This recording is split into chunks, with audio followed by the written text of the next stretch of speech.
My husband accused me of unaliving his sister after her tragic accident over some messages on his phone, and I have no idea what he's talking about. This is long and a bit crazy, so bear with me. I'm 30, and my husband Luke is 33. He had a sister, Laura, who was 29. We were all really close and spent time together, like 2 to 3 times a month, along with their parents. About 6 months ago, Laura had a freak accident at their family home. She fell down the stairs and hit her head on the windowsill on the half landing, and she died. I was the last person to see her.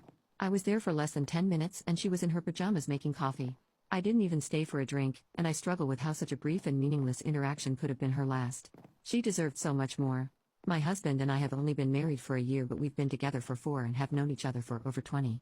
When Laura's parents found her, they called my husband straight away and we rushed over. We faced the whole thing as a family. In the days after, Luke started quizzing me. Exactly what we talked about, what she was wearing, where we were standing, etc. It progressed to saying I was providing conflicting information, on tiny details he was deliberately misunderstanding, and accusing me of withholding information because I couldn't tell him things like what pajamas she was wearing. This escalated quickly but lasted for less than a week, as I lost my cool and made it clear that I was done answering questions. He didn't bring it up again and I wrote it off as a grief quirk. His behavior was generally that of a normal, grieving person. Last Friday, he outright accused me of unaliving her, in front of his parents. Out of the blue. We were all stunned. There was an inquest which recently concluded, and there was never any doubt the verdict would be accidental death. He said it was completely obvious and he couldn't believe that no one else could see it.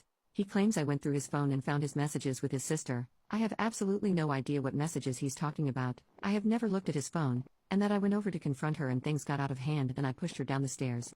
By the end he was shouting about going to the police and getting the inquest overturned, and how I wasn't going to get away with it. Let me be clear, Laura and I had a great relationship. We all did. I have no idea where this has come from, other than these messages I haven't seen, and even then, I don't think there's anything I could ever see on someone's phone that would drive me to do something so crazy. It's just ridiculous. He's been with his parents since this happened and will not talk to me at all. I've had some contact with his mom, but she's not being very communicative. The last I heard, she didn't know what messages he was referring to either. I am still completely stunned and I have no idea how to proceed. I made a commitment to be there for him always, and I understand that grief can manifest in strange ways, but part of me feels like my love for him died the second he called me a murderer, and I don't know how we could possibly work through this.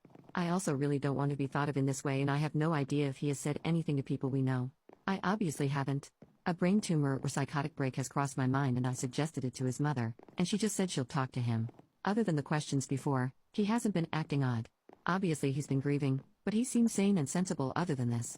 I feel like I'm going mad. Does anyone have any advice at all? Update 7 days later. Firstly, thank you to those who helped me get to my husband's iCloud backups through an old iPad.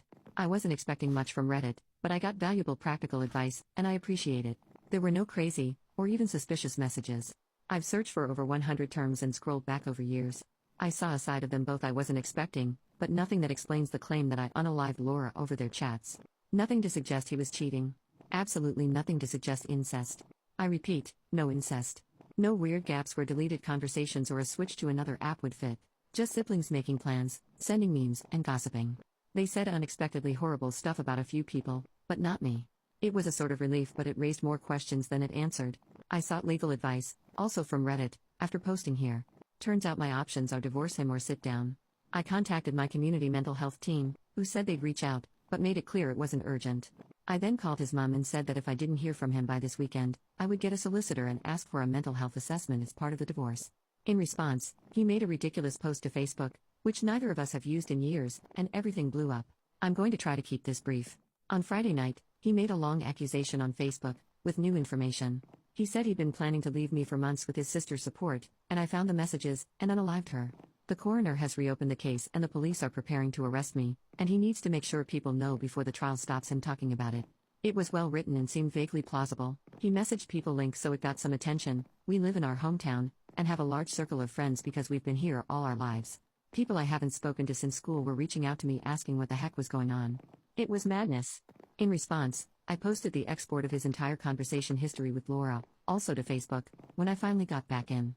I linked to the chat along with a post explaining my side, and noting that I had changed my ex's iCloud and Apple passwords, and that if he wanted them back, he should comment on my post and update his own, admitting that he was lying.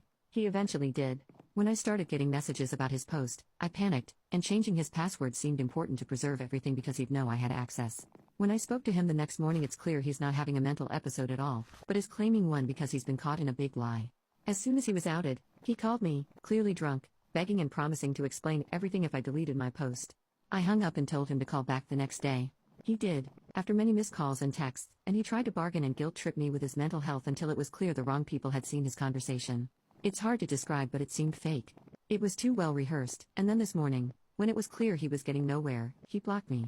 Begging for mercy and reciting facts about mental disorders doesn't align with someone in crisis with a sincere belief that someone unalived their sibling. The question of why he did all this remains unanswered, and he will not be getting his passwords until it is. The legal advice subreddit said that this stuff is technically illegal, but it's beneath a court to take action, so I'm going to count on that because I felt like I had no other choice at the time, and now I don't see any other way to get answers from him. I am desperate and it's all I've got. So there we are. The relationship I have believed was my destiny since I was a teenager has boiled down to petty, convoluted and vindictive bullcrap, played out on social media, for reasons still unknown. My hope for a brain tumor is fading, and clearly tomorrow morning is going to be when I lawyer up and stop posting about this. I am mortified. I have no idea whether some people might believe him, and I still don't know why this all happened in the first place. Sorry I don't have a happier update, and thanks once again to everyone who offered advice.